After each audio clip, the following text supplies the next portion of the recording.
राजस्थान के राजस्व मंत्री हरीश चौधरी इन दिनों चर्चाओं में भी हैं, सुर्खियों में भी है, खबरों में भी है। कई अलग अलग मुद्दे हैं और उन मुद्दों को लेकर आज बातचीत के लिए हमें समय दिया है और ये भी भरोसा दिया है कि हर सवाल का बेबाकी से जवाब देंगे। हरीश जी, एक बड़ी चर्चा आपके दिल्ली दौरे को लेकर है। कहा यह जा रहा है कि कमलेश प्रजापति एनकाउंटर मामले में जो सीबीआई जांच के लिए यहाँ से रिकमेंड हुआ है राज्य सरकार की ओर से, आप नहीं चाहते कि सीबीआई जांच हो। कहा यह भी गया कि आप भाजपा के कई केंद्रीय नेताओं से मुलाकात करके आए हैं सीबीआई जांच को रुकवाने के लिए। क्या सच है, कितनी हकीकत है सर इसमें? ये सिर्फ मेरी छवि गुमिल करने वाले लोगों का प्रयास है कि इस तरह की बातें, स्टोरीज प्लांट करें। मैंने दिल्ली के अंदर किसी भी भारतीय जनता पार्टी के नेता से मुलाकात नहीं करी। जो ये बोल रहे हैं वो बताए तो सही। अगर चलो मेरी बात पर विश्वास नहीं है तो किस नेता से मिले, उनसे पूछ ले। अगर मैं किसी से मिला हूँ तो कोई फोटोग्राफ होंगे, कोई एविडेंस होंगे। सिर्फ आप निराधार आरोप लगाकर किसी की छवि गुमिल कर रहे हैं, तो आपका मूल मकसद क्या है? जहाँ तक मुझे समझ में आया कि जो मूल मुद्दे हैं उन मूल मुद्दे पर चर्चा नहीं हुई, उन मूल मुद्दे पर काम नहीं हुई, मूल मुद्दों को हल नहीं निकले। इसलिए जो ये पावर ब्रोकर्स हैं ये लगातार अलग अलग रूप के अंदर आकर और ये प्रयास करते हैं कि डाइवर्ट हुई। कौन है सर ये पावर? हर जगह हर किसी को पता है। अलग अलग रूप के अंदर ये लोग रहते हैं। जो स्थापित लोग हैं, जो पावर सेंट्रिक लोग हैं, वो लोग हैं पावर ब्रोकर। आपके पीछे क्यों है सर? इसकी कोई वजह है इसके पीछे? नहीं, मेरे पीछे नहीं। हर एक साधारण आवाज, जो साधारण पृष्ठभूमि से आया हुआ व्यक्ति हुई, उसके लिए ये पावर ब्रोकर हर किसी के पीछे, हर किसी की छवि गुमिल करते हैं, हर किसी के डिफेम करते हैं। लेकिन ये भी तो सच है कि दिल्ली में अचानक से आपकी सक्रियता है वो बढ़ गई है, दौरे बढ़ गए हैं सर। नहीं, मैं हर महीने दिल्ली जाता था। कोविड के समय जरूर नहीं हुआ। मैं 10 साल तक दिल्ली में रहा हूँ। मेरा परिवार दिल्ली के अंदर है, मेरे वहाँ संपर्क है, संबंध है। आज मेरे उनसे जिनसे संपर्क संबंध है, आज उसमें दुख में सुख में मैं वहाँ नहीं जाऊँ। आज किसी जिनसे संपर्क संबंध है, मैं उन लोगों से मैं आना जाना नहीं रखूँ। मैं लगातार हर 2.5 साल के अंदर अगर मेरे वो निकाल ले आंकड़े, तो ये कोविड वाला अगर समय में मैं कम गया हूँ, उसके अलावा मैं लगातार दिल्ली जा रहा हूँ। क्यों सर फिर उस एनकाउंटर से आपका नाम जोड़ा जा रहा है? क्या वजह है इसके पीछे? इनका सिर्फ ही यही है कि छवि गुमिल हुई। उस एनकाउंटर के संदर्भ में मेरी जो बातें थी वो उन्हें बता चुका हूँ। और ये बात तो मैंने खुद ने मुख्यमंत्री जी को कही कि आप इस एनकाउंटर के अंदर सीबीआई जांच करें। आज जब यहाँ से राजस्थान से सीबीआई जांच के लिए वहाँ गई है, उसके बावजूद भी उसमें आपकी सहमति थी? आपने खुद कहा सीएम? हाँ, बिल्कुल मेरी सहमति थी। मैं उस परिवार के अंदर, जो कमलेश प्रजापति का परिवार था, 3 मई को मैं वहाँ गया, संवेदना प्रकट करने के लिए गया। और मैंने परिवार को मैंने सीधा सवाल किया कि आप लोगों को तय करना कि आप लोगों के लिए ठीक क्या चीज़ है। मैंने ये भी नहीं कहा कि अभी का अभी करूँ। मैंने कहा आप टाइम लेकर मुझे जवाब दे देना। पर वहाँ पूरे गाँव के बीच में उस परिवार का कहना था कि सब हमारे को सीबीआई में जो होगा तो हमारे को न्याय मिलेगा। तो वो बात, उनकी भावना मैंने मुख्यमंत्री जी को भी बताई और कईयों ने भी बताई। और मुख्यमंत्री जी ने निर्णय लिया, राजस्थान सरकार ने निर्णय लिया और निर्णय लेकर वहाँ करा। आज उसके ऊपर जो कोई भी निर्णय सीबीआई को लेना, सीबीआई एकदम ही निष्पक्ष एजेंसी है। उस निष्पक्ष एजेंसी को निष्पक्ष कार्य करने के लिए हम लोगों को इजाज़त देनी चाहिए। मैं या कोई और उसको प्रभावित किसी को नहीं करना चाहिए। हाँ, संविधान के अंदर जो व्यवस्था है, इस सीबीआई के माध्यम से जो निष्पक्ष जांच होनी चाहिए वो। सबसे बड़ा सवाल ये उठता है कि आज लगातार हम लोग ये संघर्ष कर रहे हैं कि उसकी निष्पक्षता कायम रहे। जो हम लोगों की सोच है, हम लोगों की पृष्ठभूमि है, जांच होनी चाहिए। हाँ, जांच होनी चाहिए। मैं कहाँ इन्फ्लुएंस कर रहा हूँ? आज उनके सीबीआई का जो स्वतंत्र है, उसके मिनिस्टर के पास उनके जो अधिकारी किससे में मिला? उल्टा विपरीत के अंदर मेरे प्रतिद्वंदी जरूर उसको इन्फ्लुएंस करना चाह रहे हैं। निष्पक्ष तौर पर मेरिट के अंदर वो चीज़ हुई, वो निर्णय तो सीबीआई को लेना। सच सामने आना चाहिए सर। हाँ, सच सामने आना चाहिए। एक सवाल सर ये भी है कि पंजाब में कुछ विधायकों से आपने बात की, आपके ऑडियो लीक हुए, कैप्टन अमरिंदर सिंह आपसे नाराज हुए, आला कमान तक मामला पहुंचा, उन्होंने भी अपनी नाराजगी व्यक्त की, इस तरह की खबरें आई और फिर कहा गया कि अशोक गहलोत भी आपसे नाराज हैं मुख्यमंत्री। इसमें कितनी सच्चाई, क्या कहानी है? क्या वाकई कोई बातचीत आपकी पंजाब के विधायकों से हो रही थी सर? 7 साल तक मैं वहाँ प्रभारी रहा। मेरे उस 7 साल के अंदर जैसे मैं दिल्ली के संदर्भ में मेरे पास संबंध है, उनसे व्यक्तिगत संबंध भी है, सुख में दुख में, कोरोना के दरमियान मेरे उनसे संवाद होते थे, बिल्कुल होते थे। पर ऑडियो टेप वायरल हुई तो कहाँ है वो ऑडियो टेप? अगर कोई ऑडियो टेप है तो उसको क्यों नहीं पब्लिक डोमेन के अंदर ला रहे? सिर्फ आप आरोप प्रत्यारोप कर कर और सिर्फ ये गलत तरह की आप कहानी मनगढ़ंत कोई कर रहा है तो वो बताइए तो सिर्फ इतने दिन हो गए सिर्फ छवि घूमिल करने के लिए। अगर कैप्टन अमरिंदर सिंह जी ने कहा है तो कैप्टन अमरिंदर सिंह जी से आप पूछो। तो मैं कह रहा हूँ मेरे से जुड़ी हुई चीज़ है कि नहीं, किसी से बात नहीं हुई तो दूसरा पक्ष कोई ना कोई तो होगा, कोई ना कोई एविडेंसेस तो होंगे। किस एमएलए से अमरिंदर सिंह आपसे बात नहीं करना चाहते? किसने कहा है? कैप्टन अमरिंदर सिंह जी ने कहा? किसने कहा? कोई व्यक्ति तो होगा। आपकी बात हुई अमरिंदर सिंह से मेरी एपिसोड के बाद? नहीं, ये इस एपिसोड पे क्या कोई आधार ही नहीं। जब मुझे पता मैंने बात नहीं करी तो मैं किससे बात करके सफाई करूं? किसी एक व्यक्ति ने, नहीं मेरे संगठन के अंदर, नहीं कैप्टन अमरिंदर सिंह जी ने, नहीं किसी और ने ये बात कही कि मैंने किसी से बात कर इस तरह का कृत्य किया। किसी ने नहीं कहा। खबरें कहाँ से निकली सर? क्या आधार है इसके पीछे? क्यों ये कहा गया कि आप चाहते हैं कि कुछ विधायक जो हैं वो अमरिंदर सिंह के खिलाफ मोर्चा खोलें? ये बिल्कुल निराधार है। अब खबरें प्लांट करने वाले लगातार पिछले 1 महीने से लगातार कर रहे हैं। उसके पीछे उनकी मंशा क्या? ये मंशा पूरी दुनिया जान चुकी कि कहीं ना कहीं वो मेरी छवि को घुमिल करना चाहते हैं। और ये क्यों करना चाहते हैं? ये मेरी नहीं, जो भी व्यक्ति मुद्दों पर काम करेगा, धरातल पर काम करेगा, ये पावर ब्रोकर ये उनके खिलाफ रहेंगे। ये पूरा इतिहास है। उनको बदनाम किया जाएगा, उनके खिलाफ षड्यंत्र रचे जाएंगे। पर मैं किसान का बेटा हूँ, मैं इनसे विचलित होने वाला नहीं हूँ। इन लोगों को, पावर ब्रोकर को मैं कहना चाहता हूँ, जितना आप मजबूती से अपना जो ये कृत्य करोगे उससे मजबूती से मैं जिस रास्ते पर चलता आ रहा हूँ उस रास्ते पर चलूँगा। मैं विचलित होने वाला नहीं हूँ, मैं आपसे किसी प्रकार से प्रभावित होने वाला नहीं। एक विवाद सर हेमाराम चौधरी के साथ जोड़ दिया गया आपका नाम कि उनका जो इस्तीफा पेशकश उन्होंने की, उसके पीछे वजह ये थी कि आपके साथ उनके संबंध अच्छे नहीं हैं, वहाँ पूरा एकाधिकार आपका है, उनकी कोई सुनवाई नहीं होती, अधिकारी उनकी बात नहीं सुनते। ये सर एपिसोड जो है इसमें आपने कहा कि मैंने उनसे बात की है, अब संबंध ठीक है, बातचीत हो रही है सर? हेमाराम जी चौधरी साहब से पूछ लो ये कारण है या नहीं है। पूछा था हमने। हाँ, फिर आपको जवाब मिल गया हो ना। वो बिल्कुल बेबाक बात करते हैं। मैंने खुद से उनसे बात करी, निरंतर मैंने उनसे संवाद है। मैंने उनसे स्पष्ट ये बात पूछी कि मेरे संदर्भ में कोई नाराजगी है, मेरे किसी कृत्य के संदर्भ में कोई नाराजगी, कोई बात है। उन्होंने स्पष्ट मुझे बोला कि नहीं, मेरे आपके संदर्भ में नहीं है। पार्टी के अंदर भी जहाँ कहीं भी उन्होंने अपनी बात रखी वहाँ भी वो की ये बात की। सिर्फ ये जो पूरा मैं कह रहा हूँ कि एक संयंत्र के तहत ये सब कार्य हो रहा है। हेमाराम जी चौधरी तो यही है।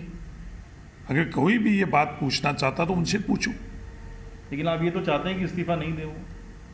कौन? मैं? हाँ, मैं व्यक्तिगत तौर पर चाहता हूँ। वो क्यों? कोई भी नहीं इस्तीफा नहीं दे। वो तो हम लोगों के सीनियर है, आदरणीय है।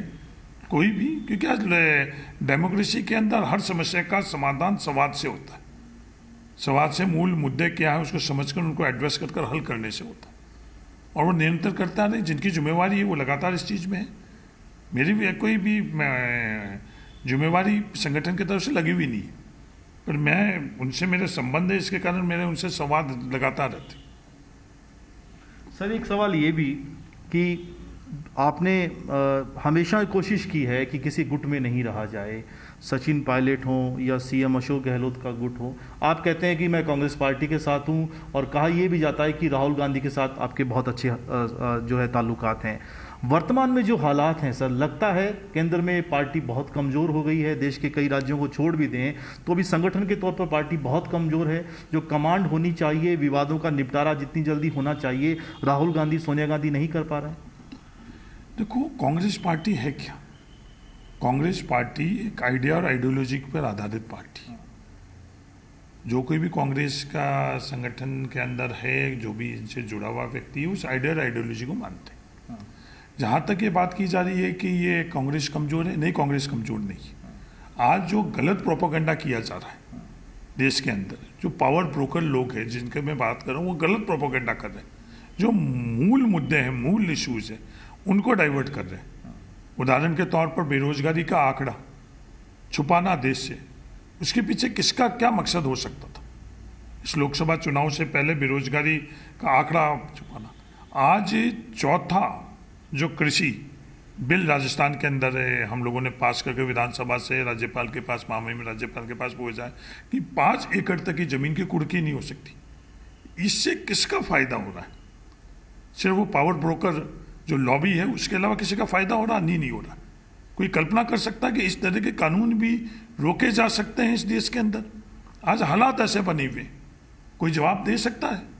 और ये मूल मुद्दा है, राजस्थान का सबसे मुख्य मुद्दा है, उस पर कोई चर्चा नहीं कर रहा है, उसको कोई एड्रेस नहीं कर रहा, उसको कोई हल नहीं निकाल रहा है। तो इस कारण ये स्थितियाँ बनी हुई है कि जो रियल इशूज है उनको आज से मूल मुद्दे हैं उसमें नहीं। इसलिए आज कांग्रेस को जो कमज़ोर देख रहे हैं, जिस दिन देश के अंदर मूल मुद्दों की प्राथमिकता होगी, सच्चाई की प्राथमिकता रहेगी, जो ये एक तरह का इन्होंने बवंडर बनाया हुआ है, अब धीमे धीमे देश जानने लग गया कि ये लोग क्या हासिल कर रहे हैं ये अपने कृत्य से, तो अपने आप ही चीज़ें। आप कह रहे हैं सर कांग्रेस कमजोर नहीं है, लेकिन राजस्थान में जो हालात हैं, सचिन पायलट कैंप की तरफ से कोई बोलता है तो जवाब में फिर अशोक गहलोत कैंप की तरफ से बयान आता है। अनुशासनहीनता इतनी बढ़ गई है लेकिन कोई कार्रवाई नहीं होती, कोई सवाल पूछने वाला नहीं है। लगता है कि ये जो गुटबाजी है पार्टी का नुकसान हो रहा है। देखो, कोई भी हम लोग किसी संस्था या संगठन से जुड़ते हैं, ये अधिकार किसका है? उस व्यक्ति का खुद का है। आज हम कांग्रेस पार्टी के सदस्य हैं, ये फैसला किसने लिया? वो उस व्यक्ति खुद ने लिया है कि उसको कांग्रेस जो विकल्प सामने उसमें से उसको कांग्रेस ठीक लगी। जब आप कांग्रेस के सदस्य हो, कांग्रेस के अंदर आप चाहे विधायक हो या MP हो या किसी और तरह से आप उसके अंदर, तो वहाँ व्यवस्था बनी हुई। राजस्थान के अंदर कांग्रेस का संदर्भ में कोई भी आपके बात हुई, कोई शिकायत हुई, कोई भी चीज़ हुई, तो ये व्यवस्था है। प्रदेशाध्यक्ष गोविंद डोटासरा जी, उनको रखना चाहिए, उनके सामने बात रखनी चाहिए। सरकार के संदर्भ में कोई बात है तो अशोक गहलोत जी के, अगर आपको लगता है कि नहीं हमारी बात नहीं मानी जा रही, हर बात से मैं भी सहमत नहीं रहता हूँ, पर जिस बात से मैं सहमत नहीं होता हूँ किसी भी कृत्य से, मैं पार्टी के अंदर जो व्यवस्था उसके अंदर रखता हूँ। अगर उनसे सहमत नहीं तो हमारे प्रभारी अजय माकन जी के सामने रखो, हमारे संगठन महासचिव KC वेणुगोपाल, हमारी राष्ट्रीय अध्यक्ष सोनिया गांधी जी, उनको सामने हम लोगों को बात रखनी चाहिए। और जो मेरा अनुभव है, हमारी व्यवस्था के अंदर बात सुनी जाती है, हमारी व्यवस्था के अंदर मेरिट पर बात का हल निकाला जाता है, ये मेरा खुद का अनुभव है। बार बात रखना मीडिया के मार्फत से, नहीं तो ये राज्य हित के अंदर है, नहीं पार्टी हित के अंदर। लेकिन पायलट खेमा कहता है कि सर पंजाब में समाधान 10 दिनों में होता है, सुनवाई होती है, यहाँ 10 महीने हो गए, सुनवाई नहीं हो रही, तो फाइनली क्या करें? बयान देना मजबूरी है उनकी। नहीं, बयान देकर हम कोई पार्टी का भला नहीं कर रहे हैं। कोई भी पक्ष अगर बयान दे रहा है, पंजाब के अंदर जो कमेटी बनी हुई उन्होंने भी सुना। आज हमारे कमेटी 3 सदस्यों की कमेटी बनी थी, उसमें अहमद पटेल साहब हम लोगों के बीच में नहीं रहे, जो दोनों KC वेणुगोपाल जी और अजय माकन जी, निरंतर हम सभी लोगों के संपर्क में, हर किसी की बात को सुन रहे हैं, हर किसी बात को सुनकर और जो निर्णय लेना होता है। और किसी प्रकार की कोई कमेटी बनना का मतलब ये नहीं कि फैसला करके उस फैसले को सार्वजनिक करना। अगर ये कोई भी चाह रहा है कि जो हमारे खुद के, हमारी सोच के अनुरूप फैसला हुए और वो फैसला सार्वजनिक किया जाए, तो मेरे हिसाब से उसकी सोच गलत है। निरंतर कमेटी कार्य कर रही है। आपको क्या लगता है सर, मंत्रिमंडल विस्तार, पॉलिटिकल अपॉइंटमेंट, ये देरी तो हो ही रही है? नहीं, आज ये अधिकार किसका है? आज ये अधिकार मुख्यमंत्री जी का है, उनका सलाह संगठन से लेते हैं वो, जो आज तक की परंपरा रही है। अपनी बात रखने का सबको अधिकार है, कोई मुख्यमंत्री जी के सामने रखे, कोई गोविंद डोटासरा जी के सामने रखे, कोई अखिल भारतीय कांग्रेस कमेटी के सामने रखे, वो अधिकार हर किसी को है। आज जब हालात के अंदर क्या निर्णय लेना, ये तो उन लोगों ने तय कर रखा है, कमेटी ने क्या तय कर रखा है। कई निर्णय उन्होंने लिए हैं, वो आज लागू हो गई। कई निर्णय उन्होंने जो आज हालात बने हुए उसके अंदर उनको उचित नहीं लगा कि ये निर्णय लेना चाहिए, वो उचित समय में निर्णय ले लेंगे। आप सर कैसे खुद को तटस्थ रखते हैं ऐसे हालातों में कि आप किसी कैंप में नहीं हैं, किसी गुट में नहीं हैं, जब हर कोई किसी न किसी के साथ खड़ा होना चाहता है, दिखना चाहता है? नहीं, मैं नहीं, लाखों कार्यकर्ता है वो कांग्रेस के साथ में। आज इन लोगों से हम लोग व्यक्तिगत, जो भी कांग्रेसी, जब उन लोगों से हम बात करते हैं तो वो खुद भी कहते हैं कि नहीं, हर किसी को बिल्कुल निष्पक्ष तौर पर कांग्रेस के साथ रहना चाहिए। मेरे को व्यक्तिगत, मैं इन किसी नेताओं से बात करता हूँ, वो भी मेरे को यही सलाह देते हैं कि आप जीवन के अंदर कांग्रेस के साथ रहो। आप व्यक्ति से बड़ी हम लोगों की आइडिया और आइडियोलॉजी, कांग्रेस का मतलब ही ये। सर पंजाब के संदर्भ में एक सवाल ये है कि क्या लगता है जो कोशिशें की जा रही हैं पंजाब में सब कुछ ठीक करने की, आला कमान कोशिश कर रहा है, प्रभारी कोशिश कर रहे हैं, विधानसभा चुनाव में कहाँ देखते हैं आप कांग्रेस पार्टी को? क्या लगता है वापसी कर पाएगी जो गुटबाजी खुलकर सामने आई है पंजाब में? जो मेरा 7 साल का अनुभव है कांग्रेस का प्रभारी के तौर के ऊपर पंजाब का, मेरे अनुभव के आधार में कह सकता हूँ कि कांग्रेस वापस पंजाब के अंदर सरकार बनाएगी। मेरा कोई भी अभी अधिकृत वहाँ मेरा रोल नहीं है, इसलिए मैं इतना गहराई से मुझे नहीं पता है, पर जो मेरा अनुभव है उस आधार पर मैं कह सकता हूँ किसान आंदोलन एक बड़ी वजह रहने वाला है। किसान आंदोलन के अलावा भी कई और मुद्दे हैं, कई और कार्य है, कई वहाँ की परिस्थिति है, उसके अंदर कांग्रेस ही विकल्प है। लेकिन गुटबाजी का नुकसान तो होता ही है। ये देखो इंटरनल डेमोक्रेसी है ये, अगर हमारे कहीं भी हम लोकतंत्र को समझना चाहिए, जब लोकतंत्र की कल्पना किसी ने करी, लोकतंत्र जब लागू हुआ उसके अंदर दोनों तरह का, ये नहीं है कि हम लोगों के बाहरी लोकतंत्र के में कहें, आंतरिक लोकतंत्र भी सशक्त करता है। आंतरिक लोकतंत्र के अंदर हमारे कांग्रेस के अधिवेशनों को अगर आप देखो तो उसके अंदर हर मुद्दे के ऊपर आंतरिक तौर के ऊपर राय अलग अलग रहती थी। कांग्रेस की इतिहास ही है, कांग्रेस की परंपरा है, कोई वहाँ किसी प्रकार का किसी आइडियोलॉजी को, किसी भी फैसले को कोई डिक्टेट नहीं करता है, अपने अपने आइडिया रहते हैं, अपने अपना पक्ष रहता है, फिर जिस बात पर कंसेंसस बनती है, जो फैसला होता है उसको हर कोई मानता है। और राजस्थान में कांग्रेस को 2023 में कहाँ देखते हैं, क्योंकि नुकसान यहाँ भी बहुत हो रहा है?